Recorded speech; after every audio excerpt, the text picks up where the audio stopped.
hard to diagnose it, especially if you've never worn a continuous glucose monitor, because a lot of times, like, we're just getting a snippet. Maybe our fasting glucose appears normal, or even I know that you can speak on this, like you get a hemoglobin A1C drawn and that looks normal because your highs and lows are kind of balancing out. And it looks like your average is normal, but you're having highs and lows and you're feeling like absolute garbage. So how would Yeah. somebody, if they think that this is them, like, is there a way? I mean, do people even put a diagnosis on this, or is it just more so like, like this is you by symptoms? And like, talk about that. Like, how would people know?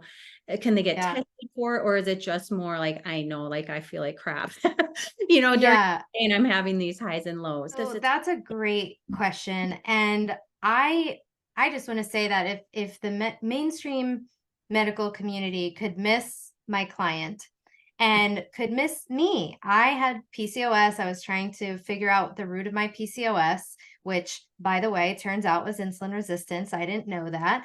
And so all this time I was trying to figure out what's going on. I got fasting blood work over more than 3 times it was 2013. It was 10 years ago. And I was trying to get to the root of it. And every time I got my blood sugar drawn or my blood drawn and I got my blood sugar number, my fasting glucose, it was 60 or 63.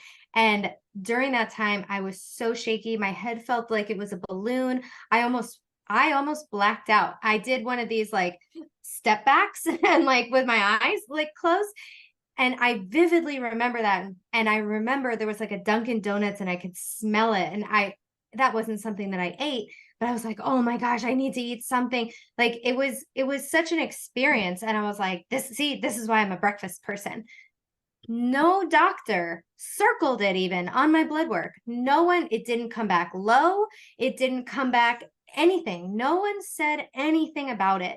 So I would say that if your blood sugar like comes back under 70 and you're not feeling well, it's pretty evident that you have some of this going on, right? But just like you said, a healthy person with a flexible metabolism, we could go into blood sugars of 60 and 50 and in the 70s and feel totally fine. So this is where these numbers almost become not arbitrary, but not they're not ruling anything out, right? So it's ruling out type 2 diabetes if your fasting blood sugar is 70. Like, yeah, you're not type 2 diabetic because it needs to be over 126.